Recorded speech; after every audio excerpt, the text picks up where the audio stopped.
Welcome back, everybody, to another episode of Now Teslafy. My name is Sean, and I'm here to talk about road tripping in a Tesla. And let's just start this right out the gate. Teslas specifically dominate in the ability to have a fantastic road trip. In this three-part series, I'm going to take you through planning my 2,300-mile road trip from central Washington state to Tesla takeover in San Luis Obispo, with my family, including two children, 6 and 9. We're going to cover why Tesla specifically should be your only consideration for road tripping in EVs, planning the road trip, the tools I use when planning, and additional things you may want to consider while planning your trip. If you find this video helpful, please help me out by, all those other YouTube things folks ask for, and of course, leave any comments or questions below. The good thing about having a small channel is that I can respond to everyone. Subscribe as well to get notified, and a shout out when I post new videos for this series.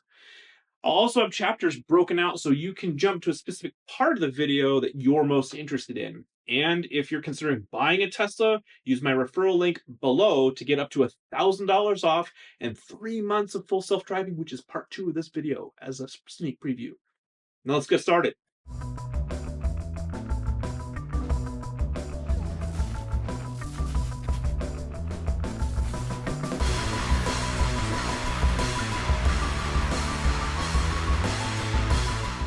Now, if you don't want or feel like you need to plan your route and you just want to get in and go until you just can't anymore, this is also very easy. Just use Tesla's route planner / navigation and enter your end destination and take off. Your charging stops will be laid out for you along the way to make sure you get to the end with a charge. Now, we could end the video there because it really can be that simple. As long as you're always entering the destination of your trip, you'll never run out of charge.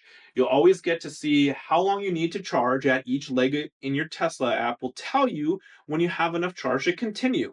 Should you be grabbing some snacks, etc., in the convenience store? Now, should you wish to plan it out a bit more, which is what I did, it's a bit more involved. My goal was to not drive more than 8 hours a day. 6 or less was ideal, and unfortunately, I just didn't see this was something that Tesla, Google, or Apple's maps could help with, at least easily. In fact, I never really did find a solution that allowed me to enter a destination and break it out into equal parts or limit a day's drive based on travel time. So if you do have a suggestion, let me know down in the comments below. So I did use Google's Maps to enter in my final destination, San Luis Obispo, from my jump off point, which actually was a day out from my hometown in central Washington. Luckily, I have family in Vancouver, Washington, which put me right on I-5 to make a trip down and plan from there. Initially, I used a better route planner to give me a route that specifically included charging stops. Now, you can use a Tesla trip planner on your web or in your car or even recently in your app, but it doesn't allow you to save the route or adjust it. These are just conveniently for planning a day trip, but not the best for a multi-day or multi-leg trip planning. Then I used an app called Roadie on iOS, which I'll link below. This actually made it really easy to plan stops and clearly see the mileage and travel time between each leg. I liked that it allowed me to plan the full trip and see all the details between each leg or day of my trip. Luckily, my trip was mostly on I-5 and there wasn't any major deviation from ARBP's suggestions. At this point, I knew it was a bit overkill as Cali was just lit up with charging options, but it gave me a good confidence and a good experience. Now, you can use all these tools while on a trip as well, but I definitely found once I knew each day's destination, I just sent the address to my Tesla right from Google Maps each day and used Tesla's route planner for the day. Incredibly easy. The number one thing I wanted to include in all my legs was a hotel that included an EV charger on site, so I could plug in at night and have a full charge in the morning. Well, again, unfortunately, there isn't a good app or resource for this, and we're only in the early stages of some hotel chains committing to actually adding EV charging to each of their hotels. This is changing, so it will make road tripping so much better in the future. So what I ended up doing was using Expedia, though I'm sure other apps will have a similar experience, and entering the day's destination using the filter option to show only hotels with EV charging. Well, this ended up being a real crapshoot, and each one ended up being a hassle. The first hassle was that not all of my stops had Tesla brand destination chargers, like the one I have here in my home. So I had to use alternatives, which meant downloading and registering a separate app, EVgo, Connect, Blink, etc., just to name a couple. Second was that even if it was claimed to have a Tesla charger on site, this particular one was of no use to me. I learned what the original Tesla Roadster charger looked like. Finally, not all chargers were free for the night. Some offered free charging for the first couple of hours, others charged not only per kilowatt hour, but time as well, which seemed absolutely ridiculous. But you just don't know all these things until you actually arrive. Even if you call ahead and confirm charging options, often staff are simply not knowledgeable enough to know what kind of charger they have, any kind of pricing, etc. So my advice here is that unless you can confirm with the hotel that they offer Tesla brand chargers, and again, that even was an issue, to not worry about it and just plan to stay fairly close to a supercharger and plan to charge in the morning.